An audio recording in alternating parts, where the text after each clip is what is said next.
Hello students, तो आज हम करेंगे एक्सरसाइज 14.4 का क्वेश्चन नंबर 1। तो क्वेश्चन नंबर 1 क्या कहता है? Draw any line segment A B, mark any point M on it. हमें एक लाइन सेगमेंट ए बी बनाना है और उसके ऊपर कहीं पे भी हमें एम मार्क को पॉइंट करना है। Through M draw R perpendicular to A B, use ruler and compass. तो हमसे कह रहा है कि उस एम पॉइंट से हमें एक परपेंडिकुलर बनाना है जो कि ए बी के ऊपर हो। तो यहाँ पे देखो, सबसे पहले हम क्या करते हैं, एक लाइन सेगमेंट बना लेते हैं ए बी। तो यहाँ पे हमने इस तरह से ये बना ली ए बी, ठीक है। यहाँ पे ये ए है और ये बी है। उसके बाद में हमसे कह रहा है कि इसके ऊपर हम कहीं भी एक एम पॉइंट ले लें। तो हम क्या करते हैं, कहीं पे भी ले सकते हैं, हम यहाँ पे ले लेते हैं, ये एम पॉइंट है। अब हमें एक परपेंडिकुलर बनाना है जो इसके ऊपर आए, ठीक है। तो यहाँ पे किस तरह से परपेंडिकुलर बनाएंगे? कंपास की हेल्प से। कंपास में हम क्या करते हैं, जिस पॉइंट के थ्रू हमें परपेंडिकुलर बनाना होता है उस पॉइंट के ऊपर इस पॉइंटर को रखते हैं। अब वो पॉइंट चाहे हमें लाइन पे दे रखा हो या लाइन के बाहर दे रखा हो, तो हम इसके ऊपर इस तरह से रखेंगे और इसको थोड़ा डिस्टेंस कम कर लेते हैं। और फिर यहाँ पे हम इस तरह से ये एक सेमी सर्कल बना लेते हैं। और सेमी सर्कल से थोड़ा ज़्यादा बड़ा होता है क्योंकि यहाँ पे इन पॉइंट्स को कट करना चाहिए। उसके बाद में क्या करते हैं, हम इस कंपास में थोड़ी डिस्टेंस इस तरह से बढ़ा लेते हैं और इस पॉइंट से हम थोड़ा यहाँ के ऊपर आर्क लगा लेते हैं और एक नीचे आर्क लगा लेते हैं इस तरह से। फिर हम इस पॉइंटर को यहाँ पे रखेंगे और इधर एक आर्क लगाएंगे और एक आर्क नीचे लगाएंगे।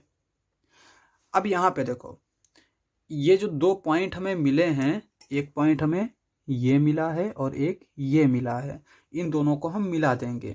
तो यहाँ पे देखो, इस तरह से हम रूलर का इस्तेमाल करेंगे और इस तरह से मिला देंगे। तो अब ये एक हमारा परपेंडिकुलर बन गया जो कि एम से हो के जा रहा है। ये हमारा रिक्वायर्ड आंसर हो गया। अब यहाँ पे इसको हमने जिस तरह से बनाया है उसके स्टेप्स ऑफ कंस्ट्रक्शन भी लिखने हैं। तो यहाँ पे इनको हम किस तरह से लिखेंगे, इनको हम अपनी लैंग्वेज में भी लिख सकते हैं। जैसा जैसा चीज़ें हम करते हैं वही चीज़ें यहाँ पे हम लिख देते हैं। तो यहाँ पे पहला स्टेप क्या है, draw a line segment A B. हमने एक लाइन सेगमेंट ए बी को ड्रॉ कर लिया। Take a point M on it. उसके बाद में हमने एक पॉइंट एम इस लाइन सेगमेंट के ऊपर ले लिया। विद एम एज सेंटर, हमने एम को एज अ सेंटर कंसीडर किया। Draw an arc intersecting A B at 2 points C and D.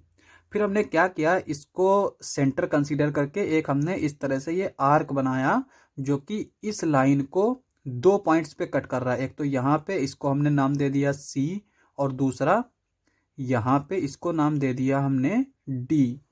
फिर यहाँ कहता है कि with C and D as center. फिर हमने सी और डी को एज अ सेंटर कंसीडर किया क्योंकि हमने यहाँ पे कंपास के पॉइंटर रखे थे। And R radius greater than M C, और हमने रेडियस जो ली है वो एम सी से ज़्यादा ली, यानी कि ये जो डिस्टेंस है इससे ज़्यादा ली। यहाँ तक ले सकते हैं, यहाँ तक ले सकते हैं, यहाँ तक ले सकते हैं, कितना भी ले सकते हैं, पर इससे ज़्यादा हो। ज़्यादा इसलिए हो क्योंकि नहीं तो ये आर्क जो है वो दो आर्क एक दूसरे को कट नहीं कर पाएंगे। Draw 2 arcs which cuts each other at P. तो यहाँ पे हमने ये 2 आर्क्स लिए जो कि एक दूसरे को यहाँ पे पी पे कट कर रहे हैं, इसको हमने पी नाम दे दिया। उसके बाद में कहता है कि ज्वाइन पी एम, इस पॉइंट को हमें इस पॉइंट के साथ मिला देना है। Then P M is perpendicular to A B through the point M. तो यहाँ पे ये जो पी एम लाइन आई है ये हमारा परपेंडिकुलर होगा ए बी का, जो कि हमारा एम से होके जा रहा है। ये हमारा स्टेप्स ऑफ कंस्ट्रक्शन हो जाएंगे। क्वेश्चन समाप्त। नेक्स्ट लेक्चर में करेंगे नेक्स्ट क्वेश्चंस। आज के लिए बस इतना ही।